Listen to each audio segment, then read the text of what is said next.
Coming up in business is Emmanuel Abajuafi with the details. Emmanuel.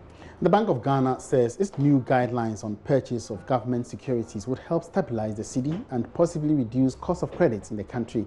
The manual, which was launched at the ongoing annual IMF World Bank meetings, is also expected to put in place a legal framework that would protect investors that participate in the local markets.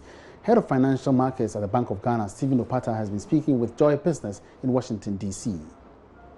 This is a framework that will provide more legal clarity to those who want to use repos to get short-term funding.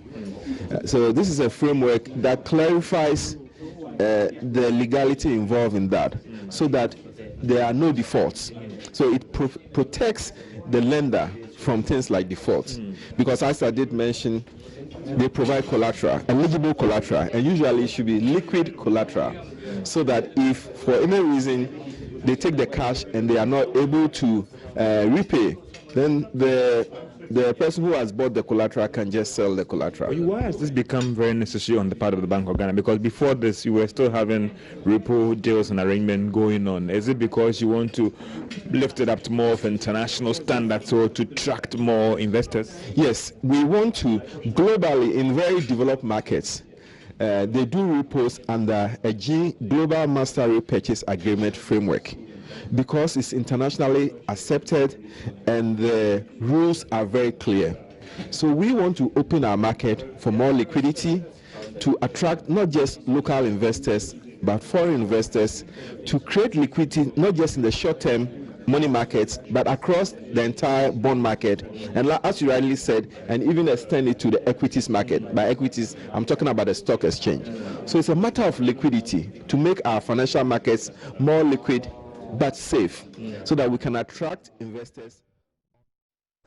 Now, the communications service tax continues to generate some debate within the public domain, especially with regards to how the tax should be implemented.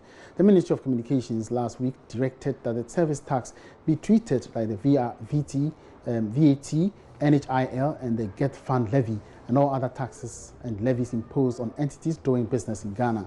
But what does this exactly mean, and will it change anything?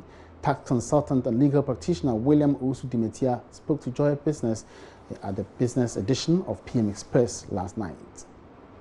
If you are buying an item and that item suffers VAT, you are required by law to pay the VAT on that item. Okay, so that is what it simply means. If you do not consume the item, you do not suffer the tax that has been imposed. And so if you are not a user of electronic communication service, and if you only use private electronic communication services, you do not suffer communication service tax. That is what it simply means. So the statement by the ministry, and again, it creates a bit of a difficulty with the understanding.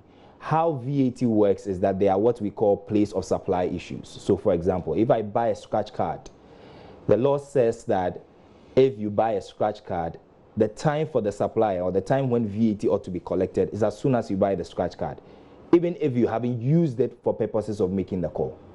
So if you buy a scratch card of say 10 Ghana cedis, the VAT component on it ought to be computed, and by the last working day of the following month, whoever sold that card to you is supposed to account for it to GRA. That is how it works. Same idea with communication service tax. Now, the mechanics of implementing is what I believe the Communication Ministry and the mobile network operators are a bit haggling over. But I do not really see the controversy, because the law is clear. It's either you pay over the tax and you collect it back piecemeal, or you decide to deduct it upfront and pay it over to the Revenue Authority. Either way, it achieves the same purpose. And that's it for business. There will be more business on the marketplace shortly. Back to Daniel. Thanks, Emmanuel. Up next is Baba Tando.